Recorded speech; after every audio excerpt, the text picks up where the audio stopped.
Yeah. Though some of the issues may seem to be repetitive with others, but I'll be focusing more in the context of tribal politics.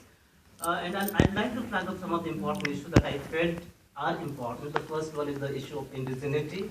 And this issue of indigeneity will help us to consider that tribal community are not homogeneous, rather heterogeneous. Let me give example. Specifically from the perspective of Northeastern society, where there is an introduction of line permit that is in Arunachal Pradesh, Nagaland, as well as Mizoram. If you look at that aspect, then tribal are in favor of ILP. But when it comes to the state of Manipur, that is Manipur People's Protection Bill 2015, then tribals are against. I think these issues will also affect the representation of tribals in Indian society. The other one is that the issue has already been raised. That again, I'm also raising that issue, and I'll try to put some of the empirical evidences from the interview that I collected for my project on the role of tribal MPs in Indian Parliament. That is, do tribal representatives really represent tribals? And recently, I was conducting an interview with one of the MPs, and what he pointed out over here is that we get some, we don't get chance to represent ourselves, in the sense that, if I quote him correctly, that we don't represent community in the parliament. The reason behind this fact here is the nature of the structure itself. The systemic arrangement is essentially enabling them not to represent the interest of the concerned communities. In other words, they have not been effectively influencing the public policy making. What they do is that they get the time allotment to speak in the parliament not on the basis of individual representation or community representation. The time is being allocated on the basis of their party affiliation, and party waves, party bosses, they decide who is going to speak, and they need to communicate to the speaker or the chairman of the Rajya Sabha in written about the speakers in Lok Sabha as well as Rajya Sabha. That is the significant aspect. However, the concerned MPs, I don't want to take the name, but they do have different platform where they can represent the interest of the concerned communities, but those kind of presence may not necessarily affect the outcome of public policy. The other issue that I would like to flag up is the relationship between tribal political representatives as well as political parties. I have conducted a couple of interviews, and I didn't get the sense that they do have comfortable with the political party. The reason is the nature of dynamics of our system, where the tribal political representatives have not been given enough opportunity to speak for their communities, and so on and so forth. The other one is the tribal political parties, and again I was asking the same question, that how do you respond to the nature of functioning of tribal political parties? The straightforward answer he mentioned is, there is nothing called tribal politics. There is nothing called tribal political parties. The reason here is that the way he responded, the probable reason why he responded in that way is that these tribal political parties are sectarian in nature. These tribal political parties do not travel much beyond the issue that they have been raising, and they do not travel much beyond the reason that they have emerged. The other issue that also affects the tribal politics in India is there is a need to look at the patterns of tribal representation in Rajya Sabha. And if you look at the current term, then there are more than 160 MPs, both from Lok Sabha as well as Rajya Sabha, including SCs as well as STs. But if you look at the trend, then I don't think that the first time tribal representative will get elected in Rajya Sabha. That is where we need to look at.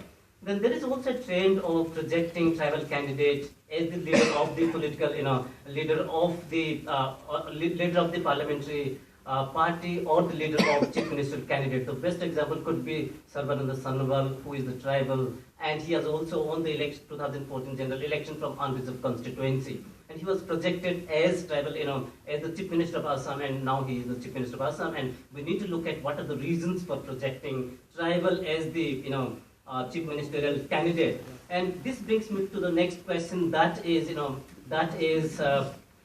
why do political parties, issue ticket to the tribal in an unreserved constituency? And this is not the only thing, and this is more practice in the context of Northeastern society, where the population is much more in terms of tribal concentration. And that is not confined only to the Northeastern society. Even if you look at the case of Gujarat, then there is a constituency which is known as Bharuch.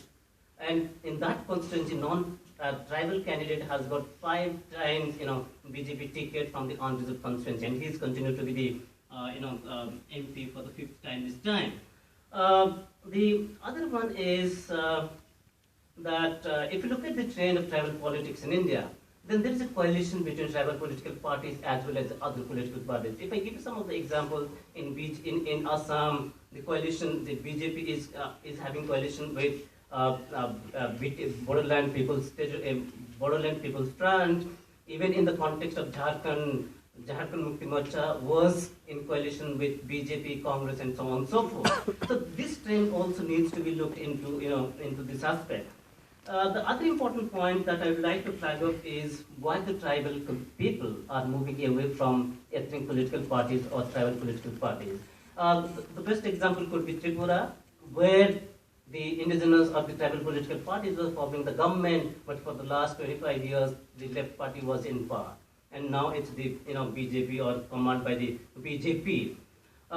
Even in the context of Jharkhand, the Jharkhand Mukti Morcha, which emerged out of Jharkhand movement, why this political party has not been able to gain clear-cut majority, neither in 2005 nor in the last election or the last election. It has not come out with any clear-cut majority, though it has raised the issue for the formation of separate Jharkhand state, and even after forming separate Jharkhand state, then it has the tribal political party has not been able to get clear-cut majority. The other one is that if you look at tribal politics, then there are some prominent tribal leaders at the local level or at the state level or regional level. But they have not been able to come out, or they have not been able to make to the assembly as well as parliament. And there is a need to look at why they have not been able to do that. And this brings me to the next point, that is how to look at the interface between tribal practices of politics as well as the modern democracy. Why I'm raising this point is, if I give you the example of Chhattisgarh as well as Jharkhand, then in 2005 elections, at least in Chhattisgarh as well as Jharkhand, then there was an organization, spearheaded by Dr. V.D. Sharma, that is called Bharat Jan Andolan, and that essentially promoted for the emergence of village republic, or what they call as Gantras. And if you look at the role of this organization, then this organization was choosing the candidate on the basis of consensus, and they are contesting the election. Unfortunately, none of them won the election. However, they gave stiff competition to the winning candidate. The other one is the politics of migration. That is, there's a need to look at that why tribal areas have become the hotbed of resettlement of the migrants. And that is also affecting tribal politics, because if I give the example of Arunachal Pradesh, when the All Arunachal Pradesh Student Union raised concern against the migrants, then the state government also supported them. And out of 60 constituencies, then 59 constituencies, assembly constituencies are reserved for the tribal. And the last point, I think I've already spoken about, that is the tribal and alternative politics, that they are trying to look at from their own perspective and so on and so forth. So what is important over here is that when we talk about tribal political representation, then these are certain important issues that we need to look at. And overall, if I summarize in the sense, then we have to look at the changing relationship between the structure or system as well as political representation. And we have been talking about the need for alternative politics, or what is the alternative, unless we do away with this kind of system which does not allow the tribal to come out independently or speak independently. I don't think the representation will be the real representation, and that will continue to be the nominal representation. I will not say under-representation, because there is a provision for adequate representation, but the nature of representation will continue to be nominal representation rather than real representation.